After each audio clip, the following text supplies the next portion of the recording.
Hi everyone. So my name is Tolu and I'm the founder and CEO of VYNT. And today I have with me. I'm Chimamaka Immaculate. I'm a fashion consultant and the founder of MNT Achieve, aka my Nigerian closet. Hi Chimamaka. Thank you for Hi, being here Tolu. today. So what are you wearing today, Chimamaka? Do you want to talk us through your fit? Yes, I decided to wear this beautiful outfit by Elisa Falawia. I think it was from her 2021 or 22 collection. So it's this beaded mesh top. It's actually a dress, like a dress top. You said we know you're a fashion girly Yes, I and a am. VYNT girly. This Yes. is an OG Vinta right here.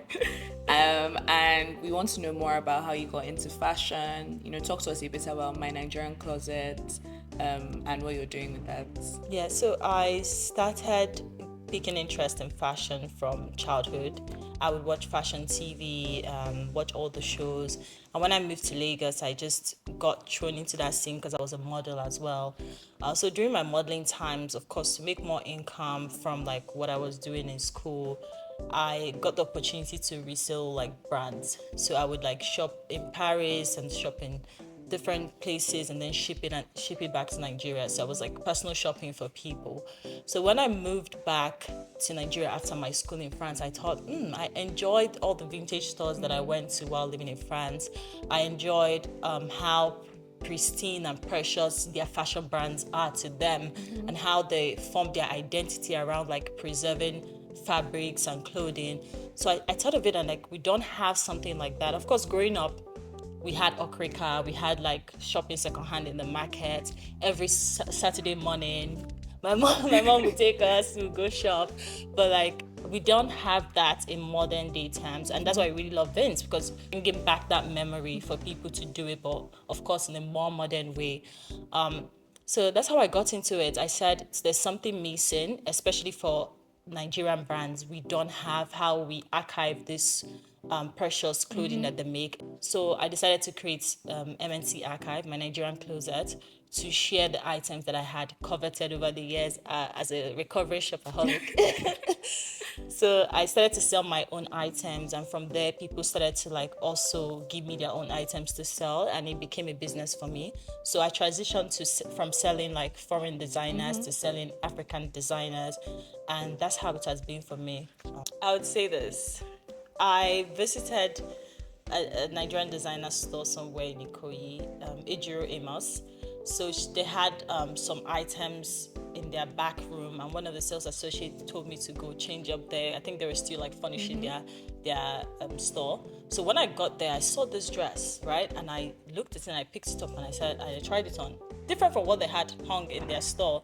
And it happened to be one of the samples they used for their runway. So I told the sales associate, I think she was new to the store, so she sold it to me.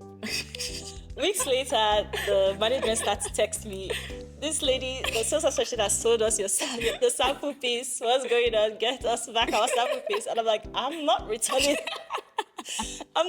the sample piece. And I think the founder was like, okay, it's fine, you can keep it. Yeah. And every time I see her, and I was like, I'm the one that took the sample piece. And then she would laugh about it. And that's my most coveted sample That's piece. very interesting. That's very interesting.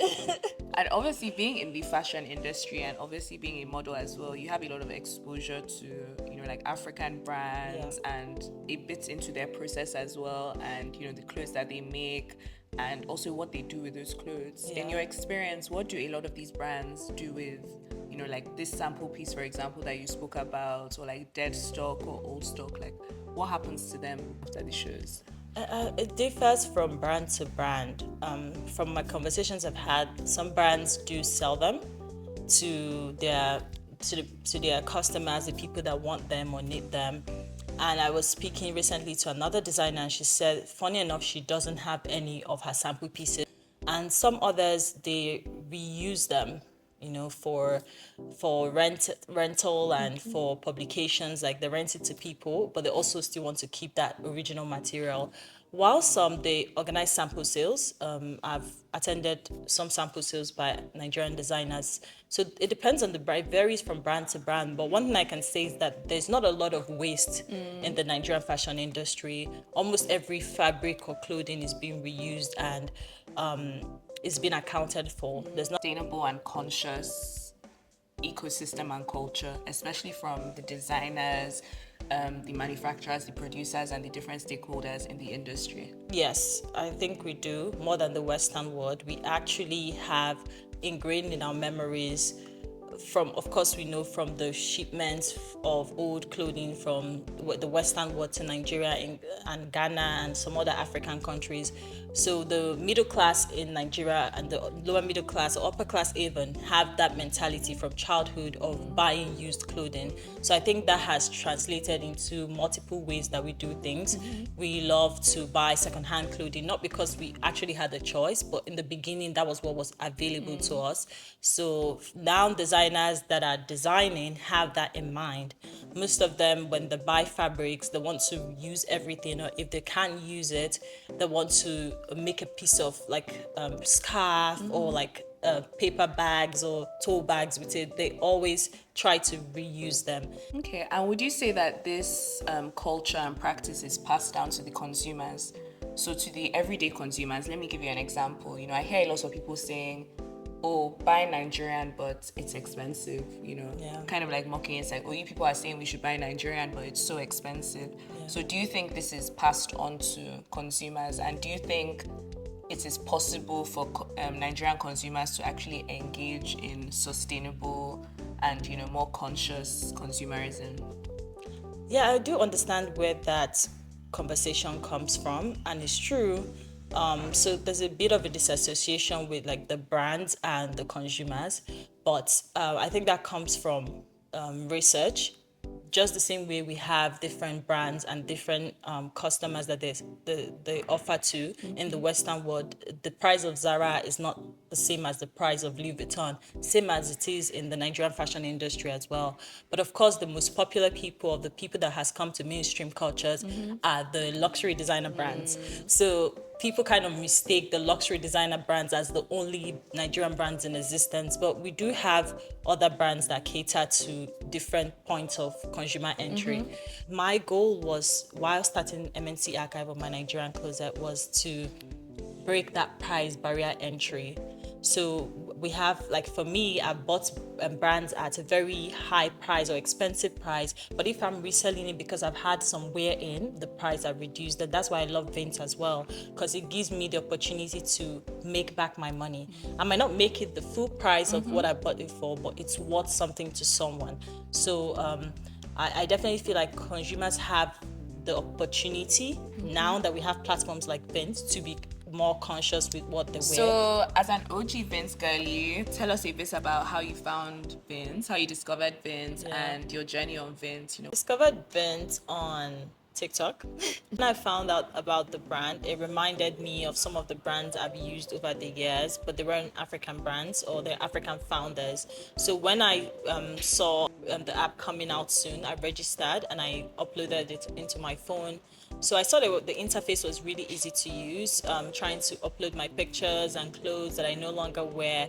And I just thought, yes, this is such a great initiative for someone like me that I love to resell my clothes. I always have phases where I love certain clothes and I go on a prowl and I buy them. And after a while, they're sitting in my wardrobe and I've spent so much money on them that I actually cannot let them go. So having VYNT there is easy for me to get back my money. I won't get the 100%, and that's okay, but I will get some money for it because I know that those clothes are worth something. Thank you, Chimamaka. So, out of curiosity, what has been the highlight of your VYNT journey so far? You were at the pop-up and you sold. Yes, I did. You sold, and you've also sold a few luxury items with us as well. Yes, I have. Right. So, what would you say has been the highlights of your VYNT journey so far? The highlights being able to, of course, get back my money, but also the ease of having the system that helps me do that. The application, the conversation, and knowing that there's someone out there that wants to be able to buy that item. It's so easy. Just go on the application or get it from Apple Play Store or Android. Yes, it's on Android, right? Yes, it is. Yes. So get it on Android, Apple and Google Play Store. and upload your pictures, write the sizes. It's a whole store, and they also help you with like shipping. I don't have to worry about that. They give me that option to send the clothes in and to be shipped, and the customer gets to review my item as well. And I get to see so many brands and people that upload their clothes. I have so many options of time, right? Yes. And there's obviously a job that the designers do in producing items that are good quality, right? But there's also a job that the consumer has to do in making sure that they preserve the items that they buy well, right? They take care of their items well. So do you have any tips for anyone out there that wants to make sure that they're preserving their items, taking care of these items well so that they can stand the test of time, and when it's time they can either pass it on or sell it to someone to find a new home? Yes, I do have lots of tips. The one I said I learned the hard way is separating the colors of my laundry. Yes, the most of the issue you have is like the pink runs into the white or the blue. So take that extra effort to separate the colors, wash the whites with the whites and wash the blues with the blue. If you have the time, just do that. The second one is how you wear your clothing. Sometimes you're trying to put on the clothes and you're dragging it. You're like, I take time to put on my clothing. I think that's the if I'm getting ready, that's the longest part of my dressing. I would take time to ensure that I pull the clothing easily so that I don't rip them or I don't yank on the button. I take my time putting on my clothes, or let's maybe when I'm in a rush, then I'll wear an easy clothes. Second of all, I would say buy quality clothing.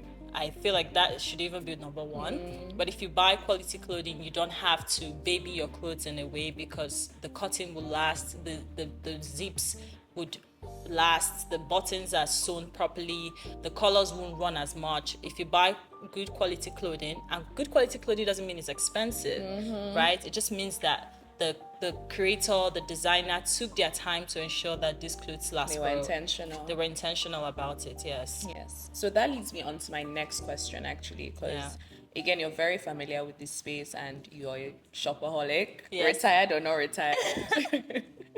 Retired. Are you sure? I'm more conscious. Let's say I'm more conscious. So not retired but conscious. Yes, not retired but conscious. We'll take that. Question. If you had to pick a few African designers, that were your favorite designers based on the quality of clothes they make, the style as well, and just, the whole, their ethos and what they put into their production, who would you pick? Of course, Lisa Falawia, what I'm wearing today, and Dylab. I feel like those two brands take their time to ensure that the consumer gets a value for their money, with the founders and the ethos of the brand being about not only sustainability but making good quality clothing. There's Kadiju, there's Ekikere, who you're wearing, there is Emma Casbit. There is so many brands, Frushi, there are so many brands that are sustainable that I genuinely love. This Is Us as well. There is Obida, so many brands. But I would say for Lisa Falawiyo, Ekikere, Dylab, Obida, why I love those brands is because their founders are people that are intentional about how this clothing are made. I think if you buy into these brands, you're sure to get a value for your money. They like this outfit, I've had it for 3 years, and I don't think a lot of the beads on it has fallen, and I've worn it countless of times. That's just how much intentionality they put into making these clothes, and the people they employ as well. Because of course they're not the ones sitting down and bidding the clothes, but the people that work in the team are very intentional about making the garments to suit you. And to also like last you for a long time. So thank you very much, Chimamaka, for being here. Thank you for sharing. Any last words or any last remarks for any fellow Vyntapp out there, or anyone that wants to become more conscious and sustainable in their choices? Yeah, I would say we need more Nigerian / African brands on Vyntapp. I've been searching. You heard. So please don't be shy. Bring out those lovelies from your closet. I know you're not wearing them anymore. You can get the value for your money. So please upload them. I've been searching. And of course, keep venting. Happy venting.